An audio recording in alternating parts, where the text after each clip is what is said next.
যোৰহাট জিলা সাহিত্য সভাৰ নিৰ্বাচনী প্ৰক্ৰিয়া আৰম্ভ 14 ডিচেম্বৰত ঘোষণা হ'ব যোৰহাট জিলা সাহিত্য সভাৰ নিৰ্বাচনৰ ফলাফল বেলট পেপাৰ নিয়া প্ৰক্ৰিয়া আৰম্ভ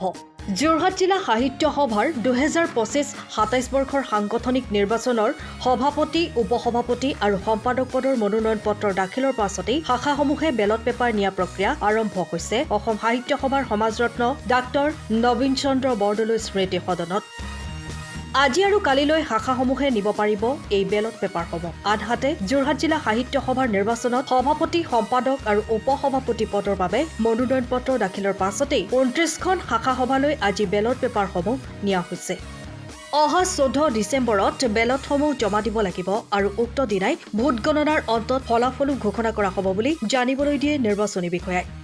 আনহাতে আগন্তুক যোৰহাট জিলা সাহিত্য সভাৰ সভাপতি পদৰ তালিকাত আছে প্ৰতাপ চন্দ্ৰ বৰুৱা আৰু মহেন্দ্ৰনাথ হাজৰিকা সম্পাদকৰ পদত মিতালী শইকীয়া মৃদুল শইকীয়া প্ৰফুল্ল ভূঞা আৰু প্ৰখিল কুমাৰ বৰা উপসভাপতিৰ পদত আছে অনুপ অৰূপ গোস্বামী মণিৰাম লাহন আৰু মাধৱ মহন্তৰ নাম আনহাতে শাখাসমূহত বেলট পেপাৰসমূহ প্ৰদান কৰে নিৰ্বাচনী বিষয়া প্ৰশান্ত প্ৰতিম শৰ্মাই তাৰমানে এনেই আজিৰ পৰা আৰম্ভ হোৱা নাই এইটো 29-30ৰ পৰাই আৰম্ভ হৈছে নৱেম্বৰৰ পৰাই 29 নৱেম্বৰৰ পৰাই আৰম্ভ হৈছে আৰু মানে আমাৰ প্ৰক্ৰিয়াটো সাহিত্য সভাৰ প্ৰক্ৰিয়াটো অকণমান দীঘলীয়া হয় তাৰমানে অন্য মানে নিৰ্বাচনৰ নিচিনা নহয় অলপ মানে মনোনয়ন পত্ৰ নিব তাৰপিছত মনোনয়ন পত্ৰ আকৌ তেখেতসকলে দাখিল কৰিব তাৰপিছত মনোনয়ন পত্ৰ দাখিল কৰাৰ পিছত আমি মনোনয়ন পত্ৰখিনি গোটেইখিনি চাই পেলাই মানে আমি এখন ফাইনেল লিষ্ট বনাওঁ মানে এখন লিষ্ট বনোৱা হয় সেই লিষ্টৰ মতে মানে কাৰোবাক যদি বাদ দিবলগীয়া থাকে তেতিয়া বাদ দিবলগীয়া হয় যিখিনি ক্ৰাইটেৰিয়া আমি চাব লাগে সেইখিনি লিষ্ট বনোৱা হয় সেই লিষ্টৰ পিছতহে আমাৰ আজি প্ৰক্ৰিয়াটো আৰম্ভ হৈছে যিটো আমি আজি বেলট পেপাৰ মানে শাখাবিলাকলৈ পঠিয়াইছোঁ আমাৰ যোৰহাটতে এনেই এখন 40খন শাখা আছে মানে ৰেজিষ্টাৰ যিখন মানে ইয়াত দিয়া আছে 40খন শাখা তাৰে যিখন এখন শাখাই মানে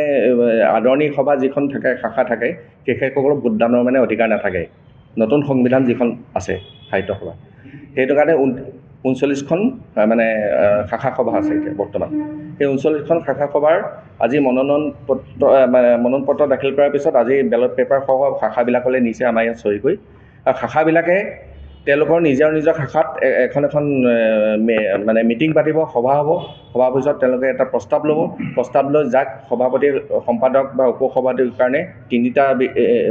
হেৰিয়াৰ পষ্টৰ কাৰণে ইয়াত নিৰ্বাচন হৈছে এইবাৰ সভাপতি উপসভাপতি আৰু সম্পাদকৰ কাৰণে এতিয়া সেই তেওঁলোকে যেতিয়া সেইখিনি দিব সভাৰ পৰা তেওঁলোকে নিজৰ প্ৰাৰ্থী দি আমাৰ ইয়াত জমা দিব আগতে মানে কি পোষ্ট অফিচত জমা দিয়া মানে আছিলে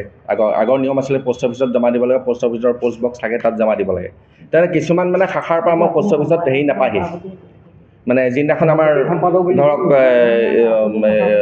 ইলেকশ্যন হ'ব বা ইলেকশ্যন যিদিনাখন আমাৰ দিয়া হ'ব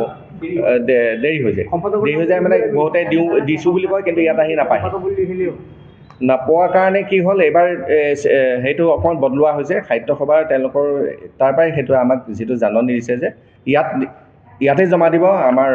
ইলেকশ্যন অফিচাৰ ইয়াতে জমা দিব নিৰ্বাচনী বিষয়াৰ হাতত জমা দিব আৰু একেদিনাখনেই আমি মানে কাউণ্টিং কৰিম গণনা একেদিনাখনে হ'ব একেদিনাখনে আমি ফলাফল দিম আমি 14 তাৰিখে হ'ব 14 তাৰিখে আমাৰ 10:30 পৰা 2:30 বজাৰ ভিতৰত মানে সকলো শাখাৰ পৰা আহি পেলাই আমাৰ বেলটবোৰ ইয়াত জমা দিব ফলাফল সেইদিনাখনে আমি ঘোষণা চবৰ মুখাগতে যাতে চবৰ মুখাগতে তেওঁলোকে বেলটবোৰ দিব আৰু মুখাগতে আমি মানে হেৰি কৰিম সেই চিষ্টেমটো মানে উঠাই দিয়া হৈছে যিহেতু বহুতৰ বেলট কেতিয়াবা আহি নাপায়হি কাৰণে সেইটো কাৰণে চিষ্টেমটো এইবাৰ অকণমান হেৰি কৰা সভাপতি প্ৰাৰ্থী এনেই এতিয়া 3জন আছে সভাপতি 2জন উপসভাপতি 3জন আৰু সম্পাদকৰ কাৰণে 4জন আছে 4জন নামকেইটা আপোনাক প্ৰতাপ চন্দ্ৰ বৰুৱা আৰু মহেন্দ্ৰ হাজৰিকা